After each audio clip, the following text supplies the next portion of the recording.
കോഴിക്കോട് റഹ്മത്ത് ഹോട്ടലിന് മുന്നിൽ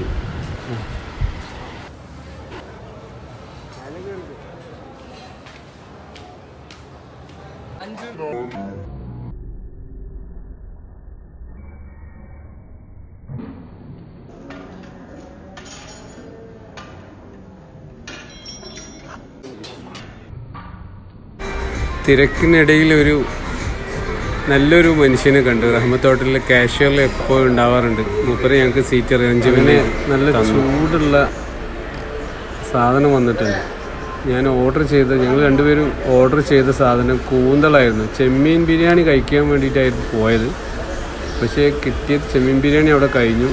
കിട്ടിയത് നമ്മൾ കൂന്തളാണ്.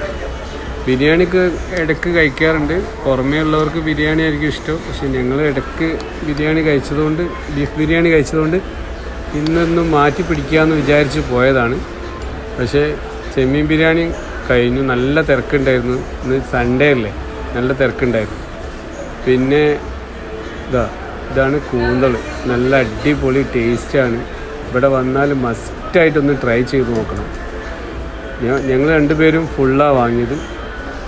അവളെ അടി തുടങ്ങി. പിന്നെ അതിൻ്റെ കൂട്ടത്തിൽ അച്ചാറുണ്ട്. പിന്നെ അത് കൂടാതെ ഉള്ളി, അതെനിക്ക് ഭയങ്കര ഇഷ്ടമാണ്. തൈരും ഉണ്ടായിരുന്നു. തൈര് ഞാൻ ഇട്ടതിന് ശേഷം വീണ്ടും ഇട്ടു. ഇതാണ് ഉള്ളി. നല്ല നല്ല ടേസ്റ്റാണ്. നല്ല സുറുക്കൊക്കെ നല്ല സ്ട്രോങ് ആണ്. ആ ചോറിലിങ്ങനെ കുഴച്ചടിക്കുമ്പോൾ ഒരു പ്രത്യേക ഒരു ടേസ്റ്റാണ്. നല്ല ക്വാണ്ടിറ്റിയും ഉണ്ട് കൂന്തൽ. ഉള്ളത് പറയാലോ, റഹ്മത്ത് ഹോട്ടലിലെ ബിരിയാണി എന്ത് കഴിച്ചാലും ഒരു മണി പോലും ബാക്കി വെക്കാൻ തോന്നൂല. അത് വടിച്ചൊരു വിധമാക്കി വെച്ചിട്ടുണ്ടാവും. ഇതാണ് പ്ലേറ്റിൻ്റെ അവസ്ഥ. ചോറൊക്കെ നല്ല അടിപൊളിയായിട്ട് ബിരിയാണി കഴിച്ചു കഴിഞ്ഞാൽ പിന്നെ നല്ല വടിച്ച് കഴിച്ചിട്ടുണ്ടാവും.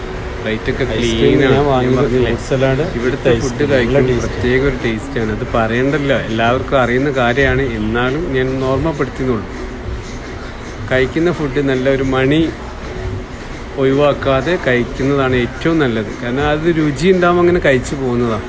ആ പ്ലേറ്റ് ഇങ്ങനെ വടിച്ച് കാണുമ്പോൾ അൽഹംദുലില്ലാ നല്ല റാഹത്ത് കിട്ടും. അപ്പോൾ മസ്റ്റായിട്ട് ട്രൈ ചെയ്യുക എല്ലാവരും കൂന്തൽ കേട്ടോ. അങ്ങനെ ബില്ല് കിട്ടി. ഇതാണ് അവസ്ഥ. 551 റുപ്യ. പിന്നെ അവിടുന്ന് ബില്ലടിച്ച് ഇറങ്ങി. നല്ല തിരക്കുണ്ടായിരുന്നു. ഇറങ്ങുമ്പോൾ ആകെ പെട്ട്. ഒരാളിവിടെ സൈഡിൽ നിൽക്കുന്നുണ്ട്. പുറത്തിറങ്ങിയപ്പോൾ നല്ല മഴ പെയ്യുന്നുണ്ട്. വണ്ടി എടുത്ത് പോകാൻ പറ്റാത്ത സിറ്റുവേഷൻ ആയിപ്പോയി. അങ്ങനെ വണ്ടി അവിടെ വെച്ചു. ഞങ്ങൾ ഓട്ടോ കയറി. പുതിയ സ്റ്റാൻഡിലേക്ക് തൊട്ടടുത്താണ്. പുതിയ സ്റ്റാൻഡ്